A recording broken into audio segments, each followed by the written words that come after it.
What's up guys, welcome to your 6th Java tutorial, and in this tutorial I'm going to be showing you a real quick way to get input from a user.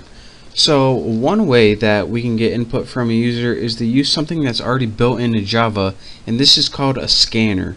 And what the scanner does is take information that the user types in from their keyboard and stores it in a variable. So let's go ahead and get the scanner first, and how we get it or tell Java where we need to use it is we need to import it. So go ahead and write import on your first line java java.util.scanner, and this is how you're going to be importing stuff from now on. So just get used to that syntax. If you don't know exactly what this means, it's pretty much just getting the scanner and telling Java we're going to need it. So of course in our class we need that public method again. So in our class body, go ahead and type public static void main, and in your arguments type string args with your square brackets. Looks good? Good enough.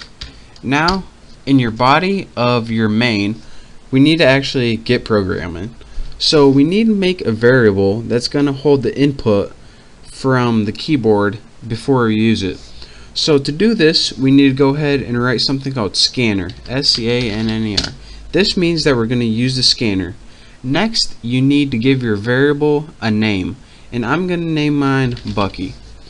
And then you need to set it equal to whatever they enter from the keyboard. So to do this, you need to follow along. New scanner, and in your parentheses right here, let me add my semicolon first, you need to type system.in. So here's what's going in right here, or excuse me, going on. We told Java we need to use the scanner, which is a way to get information from the keyboard. We have a variable, it's a scanning variable called Bucky, and the Bucky variable is equal to whatever information that's in the keyboard.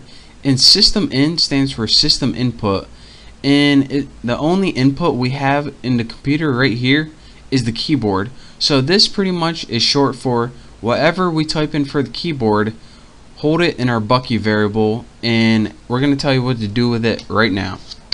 So now we have input, whatever that's going to be from the keyboard, and it's going to be stored in our Bucky variable. What we want to do now is just print it out on the screen.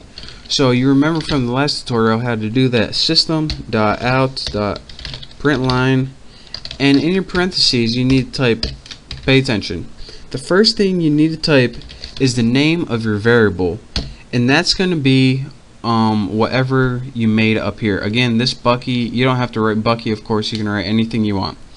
Now press Bucky period next line, and what this is going to do is allow you to pause and wait until you get input from here. So again, let me run this program and I'll show you guys what it does. Go ahead and press OK, and now down here it's going to say hey now, press enter, and it's going to output hey now. So remember, it had a blank cursor, said hey now. Once you press enter, it just repeated it again, and I'll show you guys what happened right there. Again, one last time, we imported the scanner. If we didn't import it, we can never use it. Since Java doesn't really like to just gather everything, it only uses the things it needs. It's very I don't know, noble, I guess. It only takes what it needs. A very courageous program language. But anyways, what we did in our main function, these are the only two lines you really need to look for. We made a variable called Bucky, and it's a scanner variable.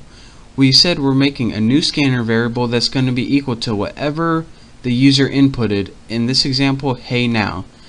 Now hey now equals Bucky, or Bucky equals hey now. So what do you want? So anytime you print out Bucky, it's going to print out hey now.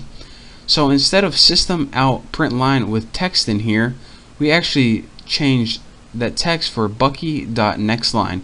And again, what that did is pretty much take that hey now variable and put it in here, and that's why it printed out hey now. So that's your quick tutorial on how to use the scanner to set it equal to variable, and then to use that variable to output on your screen using the print line method. So that's your basics on how to gather input from the keyboard, and we're going to need this input to use in functions later on. Say we want to make a mortgage calculator or just a shopping cart. That's how we do that. So again, practice this. Just copy the source code as I do. Remember, you don't need to name your function Bucky. So go ahead and practice this, and thank you guys for watching. Hopefully you check out my next tutorial. Don't forget to subscribe to my channel, and thank you, and I'll see you next time.